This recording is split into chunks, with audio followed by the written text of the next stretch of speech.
Hello civil engineers, welcome to Shrinathji academy. હવે અહીંયા મેં એક ક્વેશ્ચન લખ્યો છે જે રિસેન્ટલી હમણાં એક્ઝામ લેવાઈ છે જીઈએસ વાળી ક્લાસ 1-2ની એક્ઝામ. અહીંયા ડેટ મેં લખેલી છે 22/1/2023. આ દિવસે આ ક્લાસ 1-2ની એક્ઝામ લેવાઈ હતી. એમાંનો એક ક્વેશ્ચન છે. આ ક્વેશ્ચન આરએનબી વાળી ક્લાસ 2ની એક્ઝામ હતી 2019માં, એમાંય પૂછાયેલો છે. એના સિવાય પણ ઘણી બધી વાર ગેટ, યુપીએસસી આવી બધી એક્ઝામમાં આનો કન્સેપ્ટ આવતો હોય છે. ડન. પહેલા આપણે પ્રશ્ન વાંચીએ. શું છે? A circular shaft is subjected to a torque which is half of the bending moment applied. Torque આપીએ છે, bending moment નો half છે. Then the ratio of maximum bending stress and maximum shear stress is. પ્રશ્ન શું છે? Maximum bending stress અને maximum shear સ્ટ્રેસનો ratio શું થાય? તો પહેલા તો આપણને એ ખબર હોવી જોઈએ કે મેક્સિમમ બેન્ડિંગ સ્ટ્રેસ કોને કહેવાય અને મેક્સિમમ શિયર સ્ટ્રેસ કોને કહેવાય. તો એના માટે જ આપણે એક ટોપિક ભણીશું. આ પ્રશ્ન સ્ટ્રેન્થ ઓફ મટીરિયલનો છે, તો આ સ્ટ્રેન્થ ઓફ મટીરિયલનો ટોપિક પહેલા સમજીએ, પછી આ ક્વેશ્ચન તમને ચપટી વગાડતા આવડી જશે. બહુ જ ઇઝી ક્વેશ્ચન છે. ઓકે, ચલો જોઈએ. તો અહીંયા ટોપિક મેં લખી જ દીધો છે, maximum bending stress and maximum shear stress in circular shaft. ટોપિકનું નામ છે બીકોઝ અહીંયા લખ્યું જ છે જો સર્ક્યુલર શાફ્ટ, મતલબ બેન્ડિંગ સ્ટ્રેસ બધા બીમમાં, કોલમમાં, બધી જગ્યાએ આપણે લેતા હોઈએ છીએ. શિયર, બેન્ડિંગ બધું આવતું જ હોય છે, પણ આ પર્ટિક્યુલર સર્ક્યુલર શાફ્ટનો ક્વેશ્ચન છે. એટલા માટે અહીંયા ટોપિકમાં આપણે લખ્યું છે સર્ક્યુલર શાફ્ટ, અને આપણે એના માટે જ ભણવાનું છે. ઓકે, તો એના સિવાય બી ભણવાનું હોય પણ એ રેગ્યુલર લેક્ચર્સમાં હશે. અત્યારે આપણે શું છે કે ભાઈ સર્ક્યુલર શાફ્ટ વિશે અને આ પ્રશ્ન વિશે જાણવાનું છે. ઓકે, ચલો. તો બેન્ડિંગ સ્ટ્રેસ વિશે પહેલા જોઈએ. તો બેન્ડિંગ સ્ટ્રેસને એફ વડે ડિનોટ કરાય છે, અથવા સિગ્મા બી પણ આપણે લખી શકીએ. સિગ્મા ફોર સ્ટ્રેસ, બી ફોર બેન્ડિંગ, અથવા એને એફ લખ્યું હોય, સ્મોલ એફ લખીને આપે તો પણ એ બેન્ડિંગ સ્ટ્રેસ જ કહેવાશે. ઓકે, ચલો. અહીંયા મેં એક શાફ્ટ દોર્યો છે, સર્ક્યુલર શાફ્ટ છે. આ સર્ક્યુલર શાફ્ટની લેન્થ એલ લીધી છે. એલ લેન્થનો સર્ક્યુલર શાફ્ટ છે, જેનો ડાયામીટર મેં લખ્યો છે ડી. ડી ડાયામીટર છે. જસ્ટ આને ઇમેજિન કરો, આ સર્ક્યુલર શાફ્ટ જ છે તમારો. ઓકે, હવે આને અહીંયાથી હું પકડું, બરાબર. મારે આમાં બેન્ડિંગ કરાવવું છે, તો આની અંદર અહીંયા ફોર્સ કંઈક આપવો પડે. તો આ તમારો સેક્શન અત્યારે રિજિડ છે એટલે બેન્ડ ના થાય, અધરવાઇઝ શું થશે? બેન્ડ થવાનું ચાલુ થાય. તો એને આપણે શું કહીએ છીએ? બેન્ડિંગ કહીએ છીએ. તો આ ફોર્સના કારણે આમાં શું ક્રિએટ થાય છે? મોમેન્ટ ક્રિએટ થાય છે. તો એ મોમેન્ટના કારણે આમાં શું જોવા મળે છે? બેન્ડિંગ જોવા મળે છે. તો અહીંયા મેં એક મોમેન્ટ બતાવી છે, જુઓ એમ કરીને. આ મોમેન્ટ શાફ્ટને શું કરશે? આમ બેન્ડ કરવાનો ટ્રાય કરશે. તો બેન્ડિંગ સ્ટ્રેસનો ડાયાગ્રામ મેં તમને અહીંયા બતાવ્યો છે. બેન્ડિંગ સ્ટ્રેસ તમે જોશો ને તો અહીંયા ફોર્સ આવવાના કારણે મોમેન્ટ ક્રિએટ થાય. તો ટોપ બંને ઉપર અને નીચે બંને સરફેસ ઉપર શું થાય? મેક્સિમમ બેન્ડિંગ સ્ટ્રેસ ડેવલપ થાય. ડન. જેના વિશે ડિટેલમાં બધું લેક્ચર્સમાં આપણે કવર કરતા હોઈએ છીએ, કેમ મેક્સિમમ હોય, કેમ ઝીરો હોય, બધું બહુ ડિટેલમાં છે, પણ એમાં નહીં જઈએ. અત્યારે આપણે એવું રાખશું કે અહીંયા મેક્સિમમ બેન્ડિંગ સ્ટ્રેસ અને અહીંયા મેક્સિમમ બેન્ડિંગ સ્ટ્રેસ ડેવલપ થાય. તો અહીંયા હું લખું તો અહીંયા શું ડેવલપ થયું? Maximum bending stress. ઉપર લખ્યું છે, નીચે પણ સેમ જ આવશે. ઓકે, તો આ રીતે મેક્સિમમ બેન્ડિંગ સ્ટ્રેસ ડેવલપ થશે. શાફ્ટનો ડાયામીટર ડી છે, લેન્થ એલ છે. ડન. હવે આગળ સમજવા માટે આપણે અહીંયા લખીએ કે એક બેન્ડિંગ ઇક્વેશન મેં અહીંયા લખ્યું છે. આ ઇક્વેશન મોસ્ટ આઈએમપી છે. જો તમે સ્ટ્રેન્થ ઓફ મટીરિયલ ભણવા માંગતા હોય અને એમાં સારું એવું કન્ટેન્ટ કવર કરવા માંગતા હોય તો આ ઇક્વેશન બહુ જરૂરી છે. આમાંથી ઘણા બધા ક્વેશ્ચન નીકળતા હોય છે. સારું એવું ક્વેશ્ચન છે. ચલો, શું છે equation? m by i is equal to f by y is equal to e by r. આખું તમારું શું છે? બેન્ડિંગ ઇક્વેશન છે. હવે આમાં જુઓ, m એટલે શું છે? Bending moment. i એટલે શું છે? Moment of inertia. f એટલે શું છે? Bending stress. y એટલે મેં લખ્યું છે distance of section from neutral axis. e એટલે મોડ્યુલસ ઓફ ઇલાસ્ટિસિટી. r એટલે રેડિયસ ઓફ કર્વેચર છે. હવે આ બે વસ્તુ મેં નથી લખી કેમ કે મારે અહીંયા કામનું નથી. આ દરેક વસ્તુના ટોપિક છે, બરાબર. રેગ્યુલર લેક્ચરમાં આપણે કવર કરતા હોઈએ છીએ કે ભાઈ મોમેન્ટ ઓફ ઇનર્શિયા એટલે શું, કયા સેક્શનની કેટલી ઇનર્શિયા આવે, શું આવે, બધું જ રેગ્યુલર લેક્ચરમાં થતું હોય છે. પણ અત્યારે આ ટોપિક માટે આ બધું કંઈ કામનું નથી એટલું ડિટેલમાં. એટલે જસ્ટ અહીંયા મેં લખ્યું છે, પણ એના વેલ્યુને બધું હું તમને સમજાવીશ, બરાબર. તો અત્યારે મારે જે બે ઇક્વેશન કામના છે એ બે ઇક્વેશન લઉં તો આ જે આપણું ઇક્વેશન છે m by i is equal to f by y is equal to e by r. તો એમાં મારે જે કામનું છે ને એ આ બે પહેલા પોઈન્ટ છે. તો આ બેને કમ્પેર કરી દઉં. ઓકે, તો બેને કમ્પેર કરીને અહીંયા લખું તો શું થાય? m by i is equal to f by y. આવું છે. મારે શું જોઈએ છે? Bending stress. મેં અહીંયા જ લખ્યું છે બેન્ડિંગ સ્ટ્રેસ. તો બેન્ડિંગ સ્ટ્રેસ f ફાઇન્ડ કરવું હોય તો y ને ક્યાં જવા દેવાય? સામે ઉપર. તો f ને ઓબ્જેક્ટ બનાવી દઉં તો f ઇઝ ઇક્વલ ટુ શું થાય? y m ની જોડે જતું રહે તો m into y upon i. M Y by I, આવું કંઈક થયું. હવે આઈની વેલ્યુ હું ક્યાંથી કાઢું, વાયની વેલ્યુ હું ક્યાંથી કાઢું, તો અહીંયા હું તમને બાજુમાં કરીને બતાવું છું. ચલો પહેલાં આઈ લખું. તો આ કેવો સેક્શન છે તમારો? સર્ક્યુલર સેક્શન છે. શાફ્ટ તમારો કેવો છે? સર્ક્યુલર છે. તો સર્કલ માટે મોમેન્ટ ઓફ ઇનર્શિયા કેટલી થાય? તો π/64 d⁴. આ સાબિત કરી શકાય. આપણે રેગ્યુલર લેક્ચરમાં વેલ્યુ સાબિત કરીને બતાવીએ છીએ, થઈ જાય બરાબર. ત્યાં જરૂરી છે, ત્યાં ડિરાઈવ કરેલું છે આપણે આ ઇક્વેશન. પણ અત્યારે યાદ રાખશું સર્કલ માટે કેટલી થાય? π/64 d⁴ થાય બરાબર. ચલો તો આઈ મળી ગયું. વાય એટલે શું છે? આપણે ક્યાં મેક્સિમમ મોમેન્ટ શોધી રહ્યા છીએ? એન્ડ ઉપર. તો એનું ન્યુટ્રલ એક્સિસથી ડિસ્ટન્સ, મતલબ સેન્ટ્રોઇડલ અથવા ન્યુટ્રલ એક્સિસ છે ત્યાંથી એનું જે ડિસ્ટન્સ છે એને આપણે શું કહીએ છીએ? વાય કહીએ છીએ. કેટલું થાય? જો આખું ડી છે તો વાય કેટલું થશે? d/2 થશે. દેખાય? ફિગરમાંથી જ ખબર પડે છે. તો વાય બરાબર શું થઈ ગયું? d/2. ચલો અહીંયા વેલ્યુ પુટ કરીએ તો આ મેક્સિમમ બેન્ડિંગ સ્ટ્રેસ મળે. તો F max, maximum bending stress, M into Y એટલે શું છે? d/2. આઈ એટલે શું છે?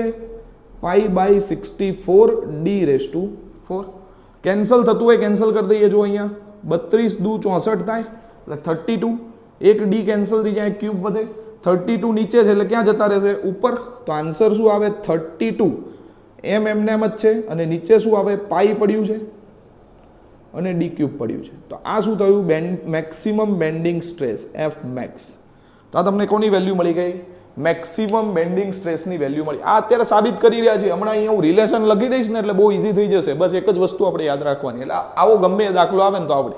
ઓકે. તો મેક્સિમમ બેન્ડિંગ સ્ટ્રેસ તમને શું મળ્યું? 32m upon πd³. આ મેક્સિમમ બેન્ડિંગ સ્ટ્રેસનું સૂત્ર મને મળી ગયું. તો આખું બેન્ડિંગ સ્ટ્રેસનું કામ અહીંયા પૂરું થયું. ડન છે. હવે મારે શું ફાઇન્ડ કરવાનું છે? તો મેક્સિમમ શિયર સ્ટ્રેસ. તો શિયર સ્ટ્રેસ માટેની વાત કરીએ તો ફરીથી એ જ શાફ્ટ આપણે લઈએ છીએ. હવે આ શાફ્ટ છે, સમજો આ શાફ્ટ છે. આમાં હું અહીંયા એક ફોર્સ લગાડું, એક ફોર્સ આમ લગાવું. આ રીતે ફોર્સ લગાવું આમ, તો જો આમાં શું થાય છે? જો આ તમને દેખાય છે ટ્વિસ્ટ થતું હોય એવું ગોળ ગોળ ફરે છે, એને ટ્વિસ્ટિંગ કહેવાય. શું કહેવાય? ટ્વિસ્ટિંગ અથવા ટોર્ઝન થયું કહેવાય. તો એ ટ્વિસ્ટિંગ થવાનું કારણ શું છે? Shear force. કેમ શિયર ફોર્સ? સેક્શનને લંબ અથવા પરપેન્ડિક્યુલર બે ફોર્સ લાગે છે. આ રીતે તમે એક ફોર્સ આમ લગાવો, આમ એક ફોર્સ આમ લગાવો મારી બાજુ, તો આના કારણે શું થશે? આમાં શિયર ડેવલપ થશે અને શિયરના કારણે આમાં શું થાય? ટ્વિસ્ટિંગ આવે. તો એ જ વસ્તુની અહીંયા વાત કરેલી છે. શિયરના કારણે અંદર શું ડેવલપ થશે? ટ્વિસ્ટિંગ. બે બાજુ આ રીતે શિયર ફોર્સ અથવા શિયર સ્ટ્રેસીસ એપ્લાય કરીએ તો આમાં શું આવે? ટ્વિસ્ટિંગ. તો મેં અહીંયા બતાવ્યું. જો આ ટાઉ અને ટાઉ બે આ રીતના ફોર્સ છે, શિયર સ્ટ્રેસ છે, જેના કારણે અંદર શું આવે છે? ટ્વિસ્ટિંગ ડેવલપ થાય છે, જે મેં અહીંયા ટી વડે બતાવ્યું છે. કેપિટલ ટી અને ટ્વિસ્ટિંગ કહીએ છીએ, અને ટાઉ એટલે શિયર સ્ટ્રેસ કહીએ છીએ. એલ લેન્થનો બાર છે, ડાયામીટર ડી છે. ઓકે. આનું શિયર સ્ટ્રેસ ડાયાગ્રામ પણ મેં બતાવ્યો છે. અહીંથી તમે ફોર્સ લગાવો તો આ સરફેસ ઉપર શિયર સ્ટ્રેસ કેવા હશે? મેક્સિમમ. અંદર જતા જતા ઘટતા જાય અને એક સમય ઉપર મિનિમમ. એ પણ આપણે રેગ્યુલર લેક્ચરમાં કરાવીએ છીએ. મેં કીધું તમને અહીંયા મેક્સિમમ શિયર સ્ટ્રેસ લખીએ ટાઉ મેક્સ. આ રીતનો ડાયાગ્રામ મળે શાફ્ટમાં. બીમમાં અલગ હોય ભાઈ. બીમનો ડાયાગ્રામ પેરાબોલિક આવે, કેમ પેરાબોલિક આવે, કેમ લાઈન આવે, આ બધું જ રેગ્યુલરમાં આપણે ભણતા હોઈએ છીએ. પણ અત્યારે એની કોઈ બહુ જરૂર નથી ડિટેલમાં. એ ટોપિક જ આખો અલગ છે. આ ટોપિક માટે આપણને એટલી ખબર પડે મેક્સિમમ શિયર સ્ટ્રેસ અહીંયા આવે છે. તો હવે ટ્વિસ્ટિંગ ઇક્વેશન સમજીએ. તો ટ્વિસ્ટિંગ ઇક્વેશન બેન્ડિંગને કંઈક મળતું જ આવે છે. જો અહીંયા બેન્ડિંગ મોમેન્ટ છે, અહીંયા ટ્વિસ્ટિંગ મોમેન્ટ આવે. એટલે અહીંયા એમ હતું તો અહીંયા ટી થઈ ગયું.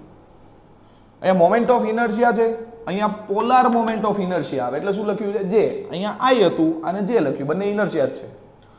અહીંયા બેન્ડિંગ સ્ટ્રેસ હતું, અહીંયા શિયર સ્ટ્રેસ આવી ગયું. ઓકે. અહીંયા ડિસ્ટન્સ હતું ન્યુટ્રલ એક્સિસથી, અહીંયા સીધી રેડિયસ લઈ લીધી છે. ઓકે. તો આ બધી જ વસ્તુ અહીંયા મેં લખી. જો ટી એટલે શું છે? Twisting moment. જે એટલે શું છે? પોલાર મોમેન્ટ ઓફ ઇનર્શિયા, જે Ixx પ્લસ Iyy બરાબર થાય. બેનો સરવાળો કરો એટલે પોલાર મોમેન્ટ ઓફ ઇનર્શિયા મળે. આ પણ આખો એક ટોપિક છે બરાબર. પોલાર મોમેન્ટ ઓફ ઇનર્શિયા એ પણ આપણે ડિરાઈવ કરીએ છીએ રેગ્યુલર લેક્ચર્સમાં. ટાઉ એટલે શું છે? Shear stress. ઓકે. આર એટલે શું છે? રેડિયસ ઓફ બાર. પાછળનું મેં લખ્યું નથી. સી એટલે શું થાય? સી એટલે સેક્શન શિયર મોડ્યુલસ કહેવાય છે. થીટા એટલે શું છે? રોટેશન છે, કેટલા એંગલ ઉપર રોટેશન થાય છે. એલ એટલે શું છે? લેન્થ ઓફ બાર છે. પણ એ કંઈ કામનું નથી. આપણા કામના આ બે પોઈન્ટ છે. T by J is equal to tau by R. તો તો આને ફોકસ કરીને આપણે સાબિત કરીએ. મારે તો ટાઉ મેક્સ શોધવાનું છે. તો ચલો આને લઈએ. તો T by J is equal to tau by R, આવું કંઈક થાય. ચલો હવે અહીંયા જોજો, ટાઉ મારે જોઈએ છે, તો ટાઉને ઓબ્જેક્ટ બનાવવું, તો tau is equal to R ક્યાં જતું રહે ઉપર, તો ટી ઇન્ટુ આર બાય જે, આવું થાય. હવે જે મારી પાસે નથી, તો જેની વેલ્યુ અહીંયા હું લાવું, તો જુઓ જે બરાબર મેં લખ્યું છે I x x plus I Y y. Shaft કેવો છે તમારો? સર્ક્યુલર ક્રોસ સેક્શન છે. તો સર્કલ સેક્શન હોય તો એના માટે આઈ એક્સ એક્સ અને આઈ વાય વાયની વેલ્યુ સેમ જ થાય. ધારો કે એનો ડાયામીટર ડી છે, તો આ વેલ્યુ થાય pi by 64 D raise to 4. આ પણ થાય pi by 64 D raise to 4. Done. Rectangle, circle, square, triangle બધાની ઇનર્શિયા આવે એ બધું આપણે ડિરાઈવ કરી શકીએ.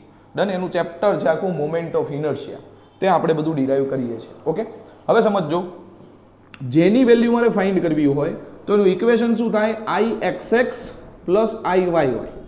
જોતા રહેજો, બહુ ઇઝી છે. હમણાં આટલું કરશો ને એટલે આખો દાખલો આવડી જશે. એમ આ બધું કંઈ સમજવાનું છે, પછી એક શોર્ટકટ છે, પતી જશે દાખલો આખો. Okay, I x x plus I Y Y. ચલો આઈ એક્સ એક્સ કેટલું છે?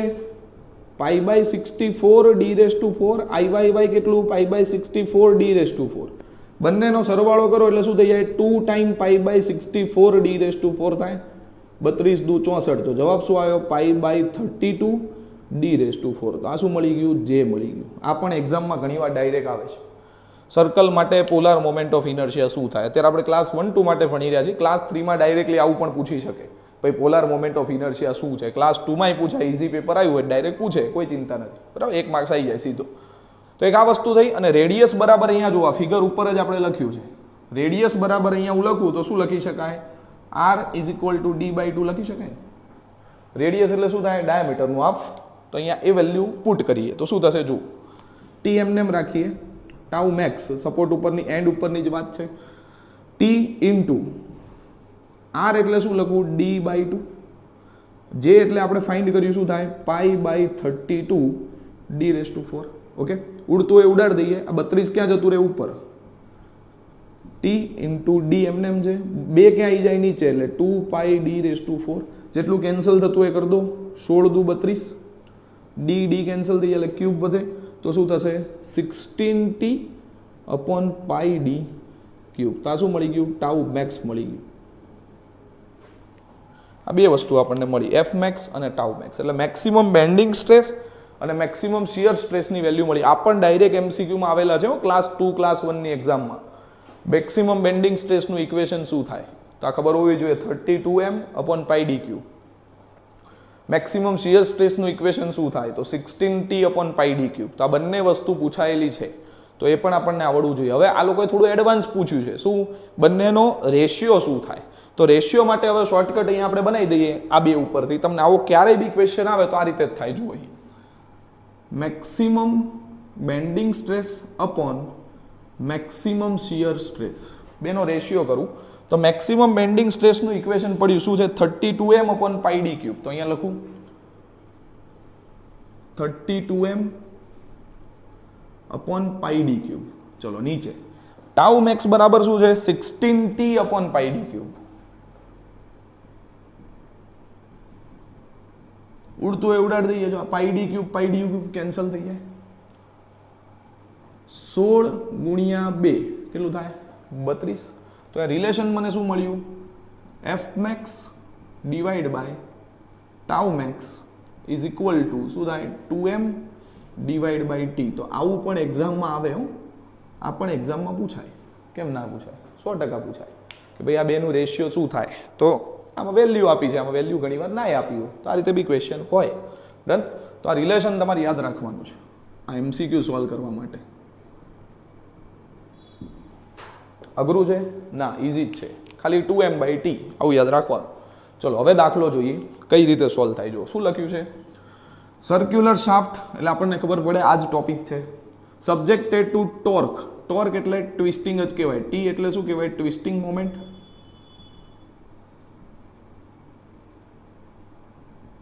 અથવા તો એને ટોર્ક પણ કહેવાય, જેને આપણે ટી કહીએ છીએ. ઓકે, અને એમ એટલે શું છે? બેન્ડિંગ મોમેન્ટ અથવા મોમેન્ટ. બંને અલગ છે પણ અત્યારે એક જ નામ આપીશું, બેન્ડિંગ મોમેન્ટ. ઓકે, શું કહે છે? Torque which is half to the bending moment. મતલબ આવું તમને લખીને આપ્યું છે ગિવન ડેટામાં, torque is the half of bending moment. તો m/2 લખું, બેન્ડિંગ મોમેન્ટનું હાફ છે એટલે t બરાબર શું છે? m/2 છે, આવું આપ્યું છે. તો ratio of maximum bending stress મતલબ F max upon maximum shear stress tau max શું થાય? આવું પૂછ્યું. તો આપણી પાસે સૂત્ર પડ્યું, શું થાય? 2m divide by t. આવું સૂત્ર મને આવડે છે. હવે ચલો, t ની જગ્યાએ આપણને m/2 આપ્યું છે, મૂકો 2m. t ની જગ્યાએ m/2.